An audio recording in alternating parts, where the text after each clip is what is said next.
Hey guys, it's Tim Shermack, and welcome back to another episode of the Platform Marketing Show.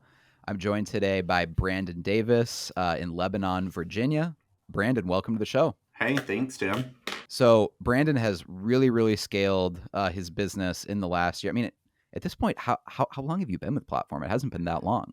It's right at 6 months. Okay, so you're actually one of the earlier conversations that we're having on the pod here, because often when I interview someone, they've either been with Platform for a year, sometimes even 18 months or 2 years, but you've already had pretty epic results with the platform strategy just in your first 6 months. I know that prior to Platform, you were doing about 9 million in sales volume, and like that's already really impressive because most agents will never at any point in their career get to $9 million. Like they would view their long-term goal is to get to like $9 million, right? Like, so already you're probably in the top 1%, top 10%, something like that, in your area if you're selling $9 million, right?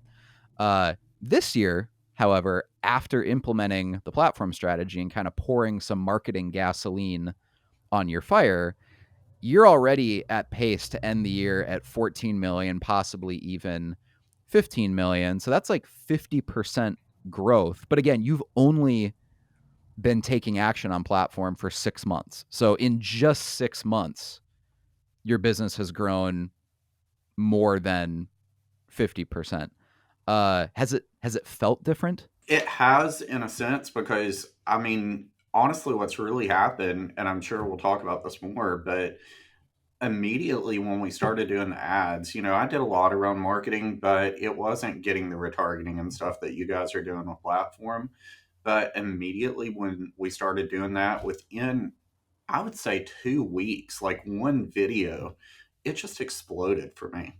And I started running into people, and they were like, "Hey, I'm seeing your videos everywhere." And in my mind, I only had one video out at that point, but Yeah, yeah, yeah. it definitely feels different because now it feels like people truly know who I am, and it's very noticeable in the community, and people are constantly saying things to me about it. So you felt, and this is one of the questions I often ask on the platform marketing show.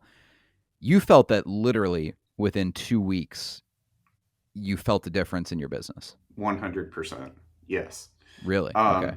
Within the first month, I had at least 2 to 3 new listings that I can directly relate to platform, simply because they said, "We saw your ads on Facebook." So they Wow. called me because of that. So you got 3 listings in your first month with platform. 100%. Yes. That might be one of like the that might be one of like the greatest case studies of all time. That's incredible. Okay, so where is Lebanon, Virginia? I'm probably more knowledgeable on Virginia than maybe the average American because my wife went to Liberty in Lynchburg. And so Okay. when we were dating, I was actually still living in Minnesota, but I'd like drive on these long road trips to Virginia and, visit her when she lived in, Lynchburg going to school there. So I'm like sort of familiar with some towns of Virginia, but Lebanon, I don't know where that is. So can you like describe what the community is like, how many people live there, and also like where is Lebanon? Yeah, so Lebanon is really right at the tip of the state. So I'm right at the Bristol, Tennessee, Bristol, Virginia state line. If you know NASCAR, the Yep. Bristol Motor Yep. Speedway is the big thing that everybody relates to this area. Yep. But Lebanon specifically, it's a very, very small town. There's roughly 3,500 people in the actual town itself. Really? In our Okay. Yeah, 3,500. So Okay. in our county, though, there's about 30,000, which is still very, very small. And I think that's honestly why platform has worked so well for me, is because it is such a small community and people are seeing this everywhere. But the town is just, it's everybody knows everybody. It's all about building that rapport and that relationship with people. From being close to the sheriff, they own like a honey store in town. Like people just really, it's a very small community, and Yeah. it's almost Yep. like what I would imagine like a Hallmark community to be like. Yeah. And I feel like Yeah. we're one of the last ones left. And from a marketing perspective, or if you're trying to build your business as a real estate agent, that's kind of like a double-edged sword, because I think a lot of agents in maybe bigger cities are like, oh man, it'd be like shooting fish in a barrel to be an agent in a small town. And yeah, there's certainly advantages of being in a small town. I think the most obvious being that if you're spending about $1,000 a month on your marketing, you are going to absolutely just saturate your town with $1,000 a month of ads. Where if you're in a bigger city like Houston or Nashville or Chicago or something, and you're putting $1,000 into ads, it doesn't mean if you're walking down, in downtown Chicago, that everyone's going to recognize you because you spent $1,000 on ads, right? That's like a drop in the bucket if your city has millions and millions of people. But $1,000 a month ad budget kind of makes you a local celebrity if you're in a small town. So that's the upside, right? The downside is that when the community is that tight knit and everyone knows each other, they often already are loyal to, a realtor. And if there's already kind of 100%. like, yeah, if there's like a good old boys club or whatever, like almost no amount of marketing you can do is going to change that, because people just like, oh, this is the realtor that my family has worked with for 14 generations going back to the Mayflower, like it's just hard to get people to change their mind. Are you originally from the area? Did you move there? How No, did you break into this? yes, I'm originally from here. I Okay. grew up in a small town, very similar to this, about 30 minutes away. And so this area is very much a coal mining community too. So Okay. that was the big industry here, is coal mines. And so that's what, I grew up in, as coal mining. My dad was a miner. And so I ended up, early on in my career, I started working for a defense contractor, and I moved to Lebanon. And real estate was always my dream and something that I wanted to do. So ultimately, I moved into real estate and then opened my own brokerage here in Lebanon. But it honestly, it's one of those things that sometimes there's really no explanation on exactly how I ended up here. But Yeah. I love the area.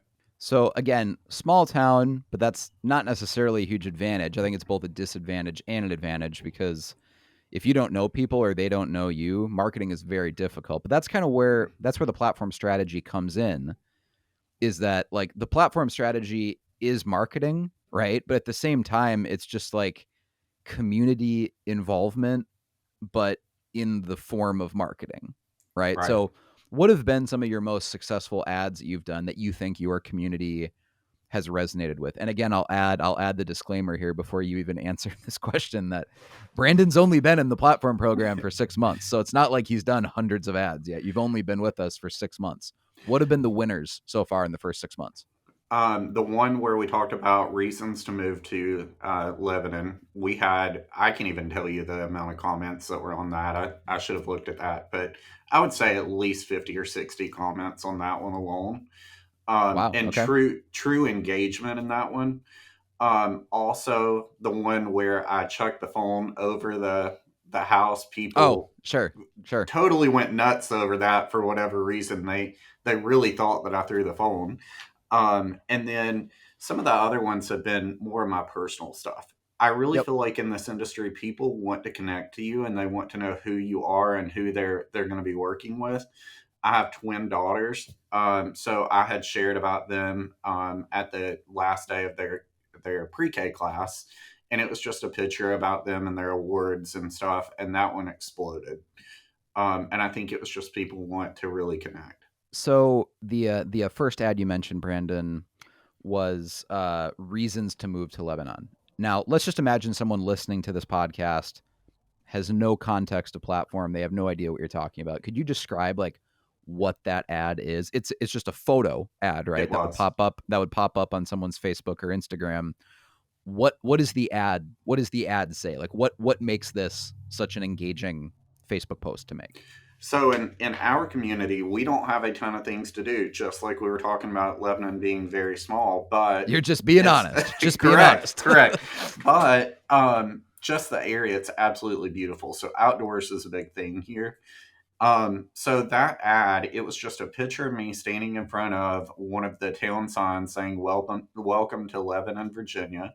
And in the actual ad copy, it just listed reasons why why do you want to live in Lebanon? Like, why is it so important to be here, and what makes people come to this area. And if I'm not mistaken, I believe that we listed a lot of the just the outdoor stuff here.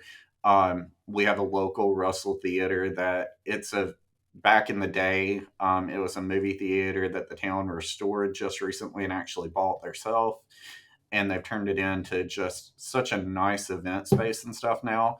So it's just really highlighting what is available in this community, because the average person looking in says there's nothing to do there. But in reality, there's a ton of stuff to do here, but we have to highlight that. And I think when people started to see that, people started commenting like, "Hey, did you know that you could do this here?" Or "I love this about Lebanon," or "Hey, Yeah. here's some restaurants to go to whenever you move into the area." And I actually saw a lot of people comment that had just recently moved into the area within Oh, probably the last cool. year or so. Cool. Yeah, I mean, I love that ad because it's just a perfect example of positioning yourself as being like a champion of the community who just happens to be a realtor, It's right? a great You're point. not always talking about your listings or an open house coming up or why Brandon Davis is such a great realtor, right? You're really championing and promoting the community, and it's kind of like in the background, oh, by the way, I'm a realtor, but you don't even have to say that because the ad Mhm. doesn't talk about you at all. It's just that if people are intrigued by the ad, if they click on it and they could do a little bit more research, they'll probably eventually figure out that Brandon Davis is a realtor, but that's what all the other retargeting ads are for, right? Absolutely. We don't have to have every single ad we put out be a sales pitch about Brandon and why you should, list with Brandon or buy a house with Brandon. And that to me right there is the magic of retargeting. Because if you don't have retargeting set up where people click on your ads and then they start seeing all of your other ads sequentially, over time, if you don't have retargeting set up, as we do with the platform strategy, honestly, then you kind of do have to work in a sales pitch to every ad. Every ad kind of does have to mention you if you don't have retargeting, because you have no idea if someone might see one of your ads and then never see you again. So you don't want to necessarily spend money promoting the community or, promoting local schools or parks or restaurants or whatever if there's no logical link or logical connection back to Brandon Davis, because that would be just you kind of wasting your money and having no idea if any business is going to come from it. But because you have retargeting set up with platform, you don't have to rely on that one individual ad to do all the work for you. It's like, hey, this ad just kind of builds rapport. It highlights the community. It's not about me at all, but that's fine because if they click on this ad, they'll start seeing all these other ads too that some of them do mention me. So I don't have to rely on this ad to kind of like convert all the leads, right? I can take a Right. much more long-term holistic approach. So again, I love that ad because it highlights the community, not you. Like you're making your marketing about the town and the neighborhood, not just you in particular. What were the other ads you said that have been successful? The one where it was you had to put your phone in airplane mode and throw Okay, it over the yeah, house.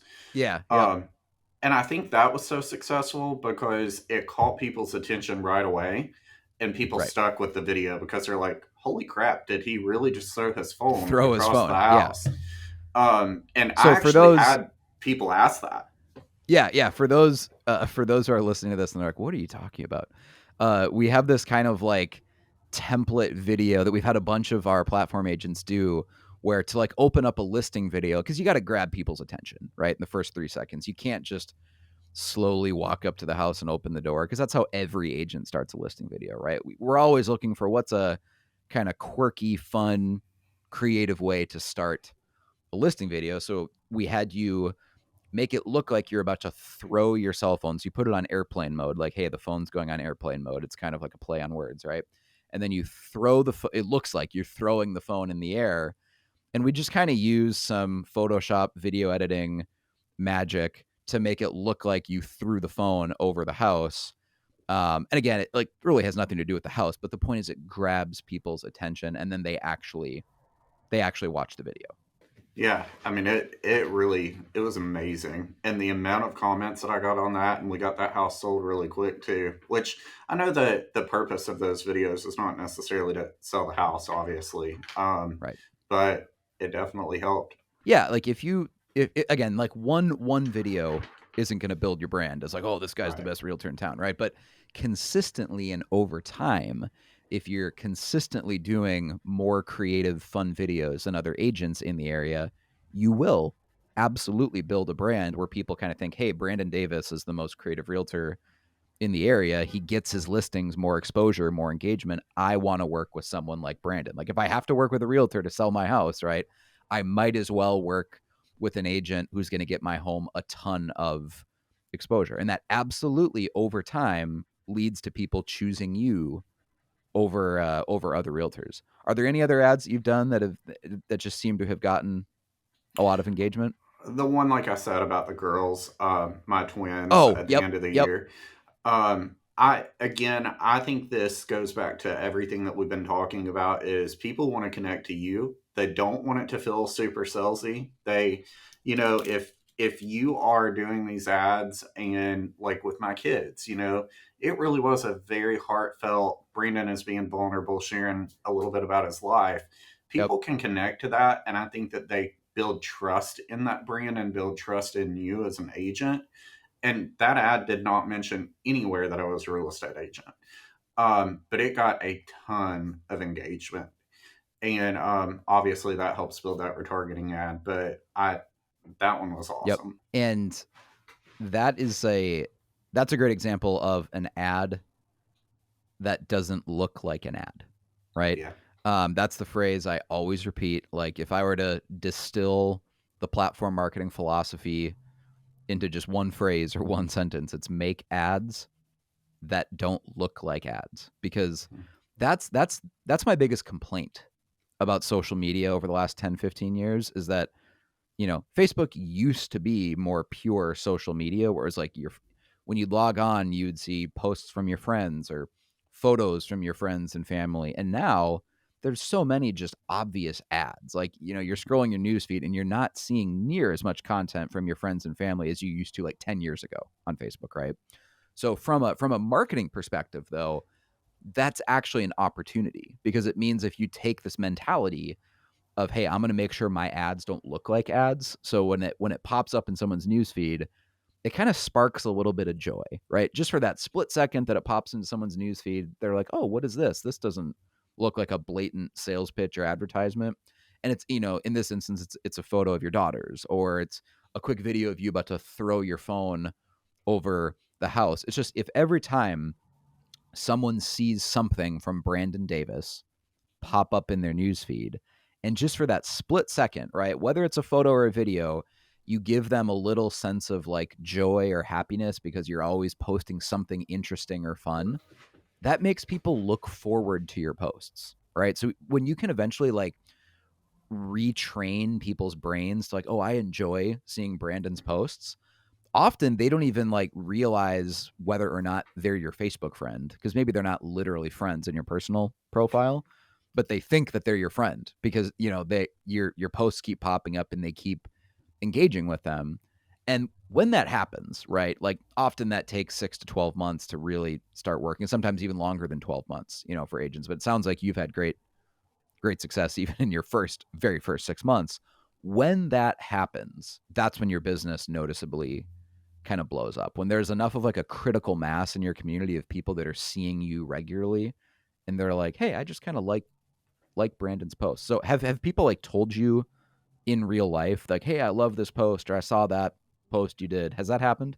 Tim, I can honestly say that probably has happened at least 50 times, probably. Like, and I'm not, like, I know that sounds ridiculous, but I'm going to be honest. Like, I think this works so well here for a couple of reasons. One, it's a very small community, like we've talked about. So obviously, when we put these out, very small ad dollars really are reaching a ton of people. Yep. But also, I will say this respectfully, a lot of agents in this area have been asleep at the wheel in marketing, and they've not really been doing anything in marketing in that sense. And so I think that when people are seeing this and they are like, oh my God, this is different. Like, I've never seen anything around here like this. I think it's Yep. really caught their attention. And even at Halloween the other night, I live in a neighborhood that's very popular for trick or treating. And even in the neighborhood the other night, I had two kids. One said, I saw your videos. And then the other one said, oh, by the way, I saw your billboard. Or he said, you're the guy on the billboard. And which I've had the billboard for like 6 years now. Like I've always kept that consistent. Yeah. But he was able to tie all that back together of you're a realtor, you're the guy on the billboard. And the kid was probably 10. So like if the kid knows this, who else is seeing this? So what does your billboard say? It my billboard says every detail. Oh my God, you would ask me this off the cuff. Every detail, every home, we care more. Yeah. Um, Yeah. Yeah. so, anyways, that's And yeah, it. it's just that consistency of having a Yeah. billboard in your area for so long. All right, I'm going to give you some free live consulting on this podcast. Okay. Call whoever owns the billboard, whether it's Lamar or whatever company owns that billboard network, whoever your sales rep is, and have them change the image on the billboard and change the headline to say, "I got this billboard just so my daughters think I'm cool." That is awesome. So That is cool. I got this billboard just so my daughters think I'm cool. And then once they make that change and they update the billboard, Brandon, what you're going to do is you're going to take your daughters. And how old are they? They're 5. Okay, They're this is it. twins. Okay, perfect. So you're going to take your twin daughters and like hold them, hold them both where you're holding them. Go physically stand by the billboard and have someone take a picture of you standing in front of the billboard with you and your daughters smiling and you're kind of pointing up at the billboard behind you. And then we run that picture as a retargeting ad, right? So we've That's done cool. this with a lot of clients because anytime that you can combine offline and online media, you're kind of creating a 1 + 1 = 3 effect, because a billboard is awesome by itself if you're consistent with it over time. I mean, like, clearly people in your community recognize you literally as the guy with the billboard, right? Right. Facebook ads or social media or online marketing, whatever it is, YouTube, Google, whatever, is awesome if you do it consistently. But if you can find a way to connect the dots and combine offline and online, like you're doing this billboard, I got this billboard just so my daughters think I'm cool, and then you take the picture and you run that photo as a retargeting ad. Well, now you're using your retargeting strategy to remind people of your billboard. And every time someone drives by that billboard, you're also making them connect the neurons in their brain. Oh, that's the guy that I see on Facebook all the time, right? Mm-hmm. So it just makes actually both of them more effective. We have some clients who have done this if they have like kids that are teenagers, Mm-hmm. and they'll say, I got this billboard just to embarrass my teenage son, or I got this billboard just to embarrass my teenage daughter. Or we've had people do it if they don't have kids, or they don't have kids that are, older, will say, I got this billboard just to embarrass my husband or just to embarrass my wife.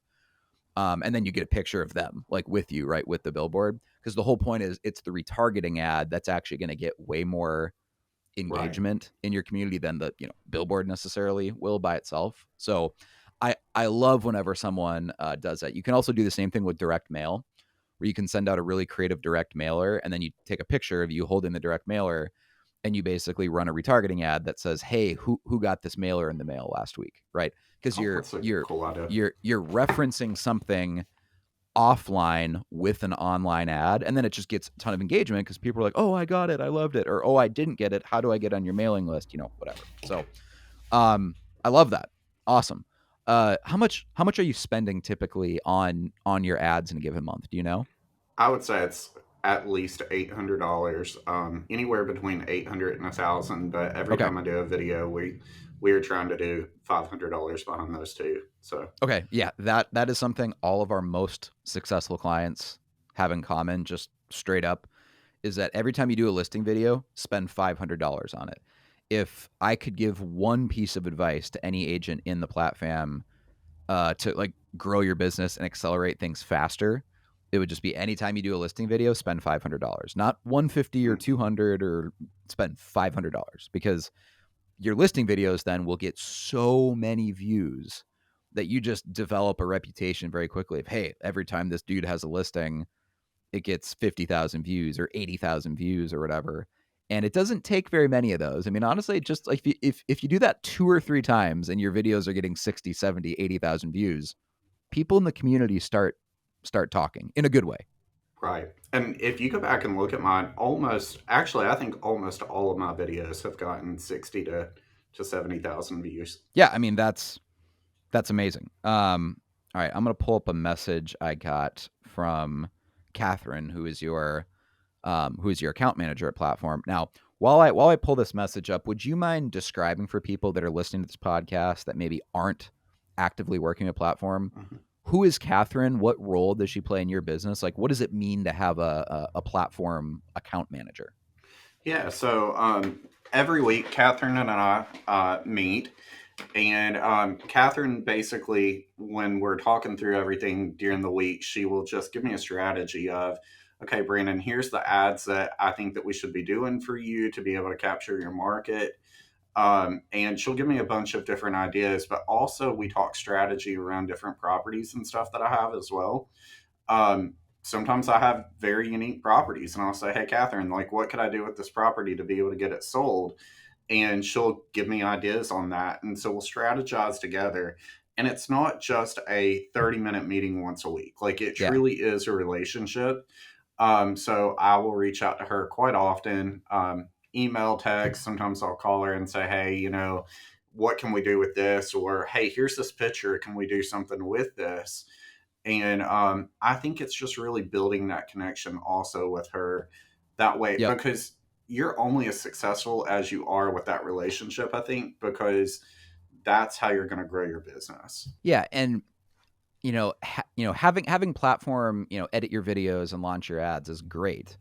But I think if we removed the account manager, it would completely change the value of signing up a Platform. I've 100%. I've I've talked about this at masterminds before. Like, I mean, by far, our company's biggest expense is the fact that we have this team of account managers. Because I mean, I'm biased. I'm the CEO or whatever, but I think we pay pretty well. So it's not like we're hiring account managers and starting them at $13 an hour or something. Like, it's not just an account rep in a call center with a headset in India or something. Like, we're hiring smart people, paying them well. They all get benefits. I mean, like you're working with a professional. Like Catherine's awesome, right? I And agree. so when you hop on these calls with her, you actually respect her as a marketing strategist or a marketing consultant, and she's probably one of the very few people in your life. Sometimes it's the only person in your life that you can really have a serious conversation about business and the numbers and how things are going with.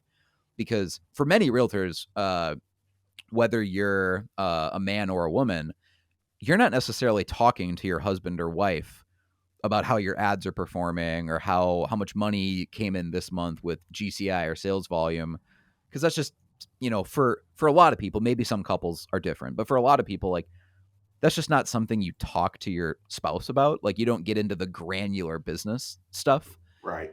So having an account manager that you can talk to is like might be the only person in the week or kind of in your day to day where it's like, hey, I can have like just straight up business conversations with this person and I don't need a business partner, right? It's like I can just talk shop with my Platform account manager. So it's kind of my one time a week where I can vent sometimes if I need to vent, or like you said, hey, I have an idea. Here's this photo I got or this local thing coming up. Is there any way we can turn this into an ad or make, Mhm. is there an ad here? And if there is, cool. If there's not, that's fine too. But it's like having a marketing strategist on speed dial, right? And she's seeing all of the stuff every week too that's working for other folks in Yeah. similar Yep. markets. And I think when you see that, or when she sees that and she's like, hey, Brandon, I saw over here in this town, this agent did this. And obviously me and that agent are not competing. So, Right. which Right. I think is the beauty of this, because if it worked over there, it may or may not work here, but hey, they had great success. Maybe we should try this. Yep. And so I think that is a huge piece of all of this too. Yeah. Most of our account managers at Platform work with about 20 accounts. So they're working with you and having a weekly call with you, but they're also working with, approximately 19 other people. And so they're seeing what works in their markets. And again, not every idea is going to translate into every market. To use an extreme example, if someone's in like a really big city, like they're in Atlanta, it's like, well, an ad that works in Atlanta isn't necessarily going to perfectly translate to a small town, Lebanon, Virginia, right? Mhm. But some ads absolutely do. So you can ask Catherine, hey, what videos or what ads are working well for your other clients right now?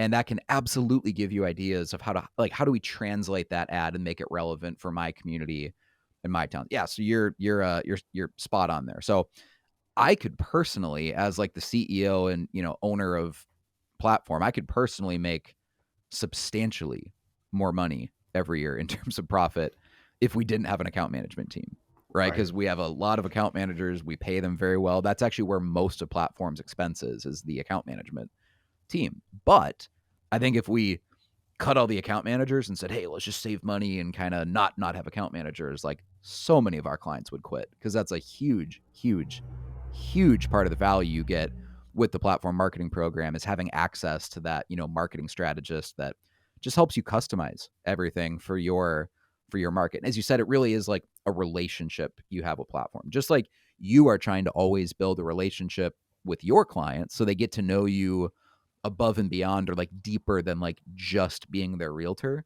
And that's the whole point, because that's how you get Right. referrals, right? We're trying to do the same thing with your account manager, where hopefully you actually get to know them and like achieve a deeper level of trust and working rapport with them than you would by just sending emails to like a customer support email, So I was pulling up this message that Catherine had sent me, and she said what she feels is your coolest, biggest win so far was you had a lady literally walked into your office off the street and was like, hey, I want you to list my house because, quote, I've seen you all over Facebook and I love your videos. So I, you had a lady just walk into your office like in person and say, hey, I've seen you on social media, I I want you sure to sell did. my house. So I actually forgot about that, but it was probably And around that lunch. and that is why we have a platform account manager, because Right, she did exactly. she did not forget about that. Yeah. It was probably around lunchtime that day, and I was in here working, and this lady just stops on Main Street, comes in my office, and so I walk out front, and I'm talking with her, and she said, "Hey, I wanted to see if you could come by at 3 o'clock today to look at my house to possibly list." And I said, "Yeah, like I'd be happy to help." I was like, "How did you hear about me?" And then that I always ask that question, like, how did you hear about me? Because I want to know what marketing is working. And exactly what, Catherine said is exactly what happened. She was just like, I'm seeing your videos everywhere. I think you're the guy basically to be able to get this sold, and you're who I want to do it. But she interviewed. So at 3 o'clock, what I found out that day is not only was it me, it was two other agents that ended up there, which was Okay. interesting, but we ended up getting it. And yeah, the rest is history. And we did a video for her house, and the one that we did for her was the 5 favorite things about that house, Okay. which worked out really well. So that's a good example of uh, using the platform marketing strategy to not only generate a lead, because it got a lead to come in, like they physically walked into your office and said, hey, I want you to list Right, my house. But once the lead came in, the platform strategy also helped you convert that lead, because you didn't necessarily know, but they had already been in contact with a right. few other realtors that you were technically interviewing against. So when you got into like a legitimate conversation with this seller, having the platform strategy allows you to say like, hey, other realtors are all basically going to tell you the same thing. They're going to brag about, whatever, how many years they've been in the business or how many homes they've sold over the years. Or they're going to say how great their service is or how responsive or attentive they are, blah, blah, blah, blah, blah. They're basically all saying the same thing, right? When it comes down to it, they don't really do anything any differently than any other agent does. They're all the same. Here's what I actually do differently than other agents that can help your home sell faster and for a higher price because of the marketing I put behind your home that other agents don't, right? Yeah, and I think being able to have that conversation with your client and share with them, this is what I'm doing, and there is factual data to be able to back that up, because I can say, hey, go check out our videos. I'm getting 60, 70,000 views on these, and this is the exposure Right. that you want to get on your house. Right. And then they go look at another agent who, one, probably doesn't even do videos, or if they Yeah. do, it's getting like 200 views. Right. Right. And I think a lot of times agents, and I know, this is a hot topic, like a lot of agents want to try to win business, based on commission and things like that. Most clients, that's the least of their worries in my experience. Like they want to know, what are you going to do to get my house sold? Like I can Yeah. tell them that I'm going to sell their house for free for them, but sticking a sign in their yard is not going to get it sold. They Yeah. want to know what my strategy is and what's going to make it happen.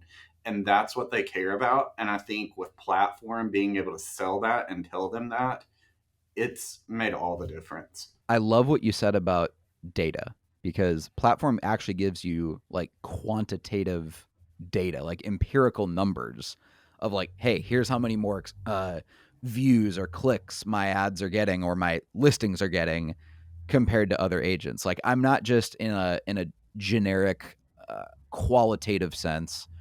I'm not just telling you I think I have better marketing or I think I have a better promotional plan. Here's some actual numbers that prove it, right? Because when you can show people actual numbers, it removes your opinion from the situation where it's like, hey, here's the numbers. You can decide for Right. yourself who would you rather be listing your home based on the exposure that I can get you. It also benefits you because I know that right now, I'm not sure if this is necessarily true in your market, Brandon, but right now across the country, many agents are dealing with this issue of listings that are not selling because the market's kind of shifting and Mm-hmm. frankly, most sellers are just in denial about what their home is actually worth.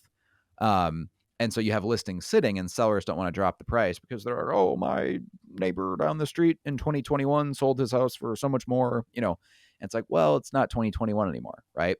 And so when you're running the platform strategy and you have a listing video for all of your listings and it's got 50,000 views, 72,000 views, whatever, right?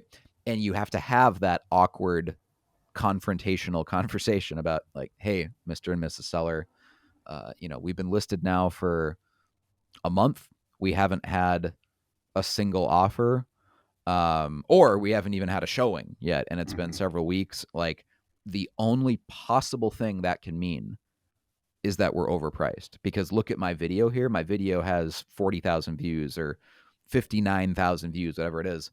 Clearly, exposure is not the issue here. Like every possible person who's in the market to buy a house has seen this video. Statistically, they've probably seen it multiple times, Right. right? So the only possible thing, the only variable it can be, right, is that we're overpriced. That's it, right? But if you don't have that data of all the clicks and all the views, then it's kind of just your opinion that it's overpriced. It's like their opinion against yours. So I love this strategy just as much because it helps you get listings, but also because it removes the emotional friction from that conversation, because it makes it about just the data versus, Brandon's opinion. Yeah, and like in my case, it's easy and I've had to do this a couple of times already, and I've used the exact strategy that you're talking about. But to me, like being able to sit down and say, hey, this video has 70,000 views, and by the way, we only have 30,000 people in the entire county. Like people Yeah. are seeing it. We have to make a price adjustment.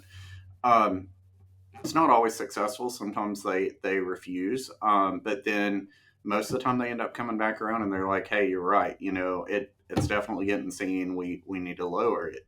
Those are definitely hard conversations, but even more instead of 2021, like I'm seeing it within the last 6 months, which also makes it challenging because even the data that we are using, for comparative market analysis and things along those lines, if you're using data from 6 months ago, Right. the Right. market has softened quite a bit since then, and sellers are saying, hey, the house down the street just sold for 350.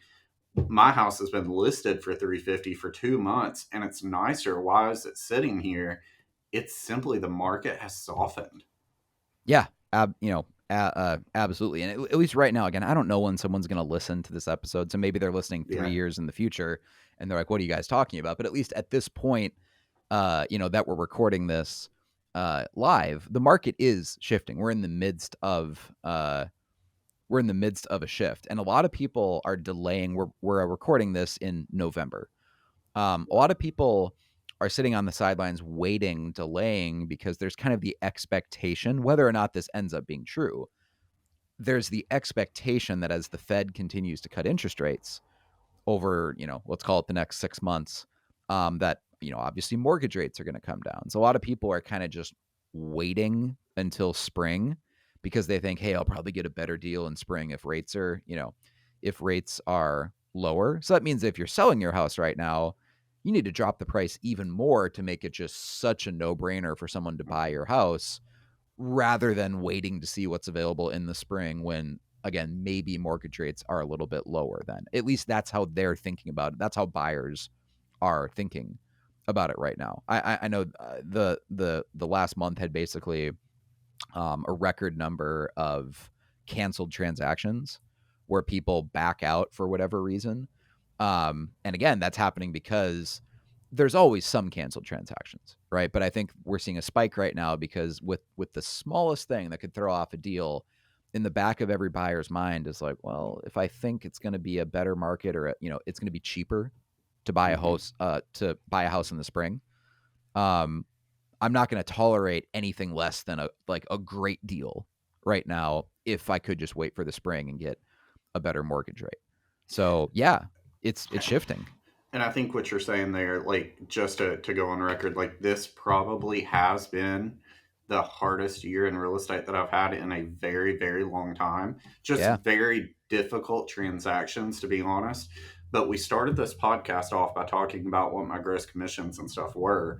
And I think it's very important to note, like, even though it's been a very hard season, I've been able to do way more than I ever have because of platform and using the strategy. So I mean, it's definitely working even in a hard market. Yeah, like if anything, I bet if you were to look up all of the production of all the agents in your MLS, I bet in the last couple of years most people are down 20% to 30%, if not 40%. You're actually up more than 50%. I Uh keep I keep very close tabs on all of that because I like to know. yeah, yeah, But I definitely am number one in our county, and in the entire MLS, I'm pretty far up there. But the area that I live in, like, the home prices are much lower too, so that definitely right. plays a factor into it. But the Cuz your amount your uh your average price is what, 250, 250 300? would be, yeah, I would say 250. Yeah, so I mean, a lot of people listening to to this is part of that double-edged sword I'm talking about, where when Right. you're like, oh yeah, well, it must be nice to be in a small town where there's so little competition, or your competition is so old school that it's so much easier to stand out. It's like, well, yeah, that can help, but it's also a lot harder to make money in real estate and to hit 15 million in sales volume when you're slinging $250,000 houses. I mean, basic math tells us if you're going to sell 15 Yes. million of $250,000 houses, that's 60 transactions in a year to get to 15 million. A And lot of agents are in towns where they just take for granted that every home they sell is $500,000 or $600,000. So every home is essentially a $15,000 commission check. Your average commission check is probably like $6,000 or so, I would, maybe seven. yeah, I would say so. And some of them are even $1,500. Like, it's, yeah. So I can honestly say that I've done about 50, I think it's 56 transactions this year to get to where we are. So I mean, it takes a lot. It really does Yeah. in this area. Now, way earlier in the conversation, Brandon, you mentioned that your father was a coal miner. Um, do you know approximately how much money a coal miners make, or what he made in his career?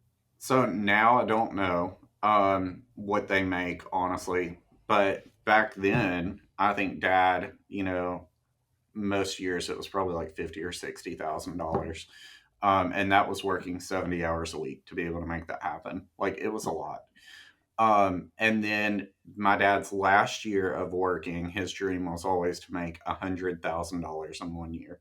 And so dad worked his butt off and was able to do that. And so like for me and my career, like being able to kind of surpass that and do that, like it's been huge. And I think a lot of it though, like I attribute back, I know you didn't ask this, but I want to share this. Like I attribute it back to dad because coal mining is a very, very hard job. Like um, long hours, just being on your knees and not even being able to stand up in a mines. Like it's very hard work. And so dad always taught us like work ethic. Like if you're gonna have something in life, you have to put the work in. And as we've talked about all of this, like that is the one piece to this. Like if you're going to do this, you're going to have to put the work into it. Like it's not hard.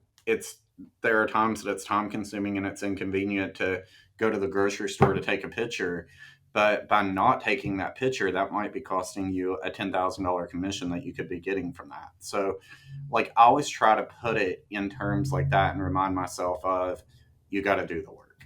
Yeah, and it's like, I'm sure you've had this thought in your mind, whether or not you've ever verbalized this out loud, but it's like I sell a house and make, even you're in an affordable market where homes are cheap, Yeah, so your commissions are only about, let's say, $7,000. It's like you're probably thinking in the back of your mind, how hard did my dad have to work to get $7,000, right? I've definitely had that thought. And I just need to go film some videos, listen to what my platform account manager says, and I sell a house and get $7,000. How many hours and how much like physical pain did my dad have to go through to make $7,000? You said he Hmm. averaged, let's say, $60,000 a year for most of his career. My back of the napkin math here says that if you're going to sell, you're going to end the year at, 14, potentially $15 million in sales, you're probably going to make like $350,000 this year, maybe a Yeah, little bit it's more it's a even. lot. I mean, you're going to earn over 5 times what your dad typically earned in a year. And this is just your first 6 months with platform. You haven't even been with platform for, a full 12-month Right. period. I mean, that's incredible. Like your dad has to be so proud of you that you've put yourself in that position. I don't know if your dad is still with us or not. He is. He He is. is. Okay. Your dad must be so proud of you, man. I mean, that's really cool. That is every dad's dream, that their son or daughter does better than them. And I can't remember where I just read this, but this really stuck with me, that like the only man you will ever talk to who wants you to do better than them is your dad. Yeah, Because 100%. any other male you will ever talk to, even if they're like your best friend, secretly they want to do better than you, because it's just human nature, right? Like you want to be more Right. successful than other people. But your dad is the only man you will ever talk to who actually wants you to be more successful than him. That's got to be such a cool feeling for him to look at the success that you're having in your community. So, dude, congrats. 100%. And I appreciate that. Like, I think back to, so I opened the firm 2 years ago. I was with another brokerage before, and I opened my real estate firm in Lebanon November or October of 2 years ago. And there were some things that I wanted done. My dad was an electrician in the mines. And so dad came down. Dad did a ton of work for me here and was helping me get it going. And I just remember like it was like this moment of when he was standing on the ladder hanging a light outside for me. I just thought, wow, like to go full circle from, all the work that he's done and to be here helping me, like it really meant a lot to me. And dad Yeah. has been extremely supportive in my business. Well, Brandon, this has been a phenomenal episode. I've loved hearing how you've built your business, your mindset, how active and involved you've been in promoting your community. Like you really are an ideal platform realtor. Like you're embracing not just the tactics of the platform strategy, but also like the philosophy and the strategy itself. So I'm not at all surprised your business has grown as much as it has in these last 6 months. And I'm really excited to see how it grows in the future, because most people don't have this rapid of growth just in 6 months. And so, like, dude, imagine where you're going to be in 12 months or in 18 months once that snowball has a chance to roll larger, right? So will we see you at the mastermind this year? I would love to make the mastermind this year. I'm not sure if I'll be there, but I would love to make it happen. Well, I would love to see you there in person. It's always fun. It's always fun to hang out. Again, shout out to Brandon. Shout out to Brandon's dad for teaching him that work ethic. Brandon, I'll let you have the last word. Is there any last advice or parting thoughts that you want to leave with people? I would say do it. Do the work, sign up for platform, take it on. Like, and give it the time that it needs to. Like, just like Tim is saying, the first couple of months, you're going to think, my God, I'm spending a ton of money and I'm not seeing anything. It will happen. But I think consistency and just do it. All right, Brandon. This has been great. Hopefully, I'll see you at the mastermind. But if not, I'm sure we'll connect soon. And guys, we'll see you on the next episode of the Platform Marketing Show.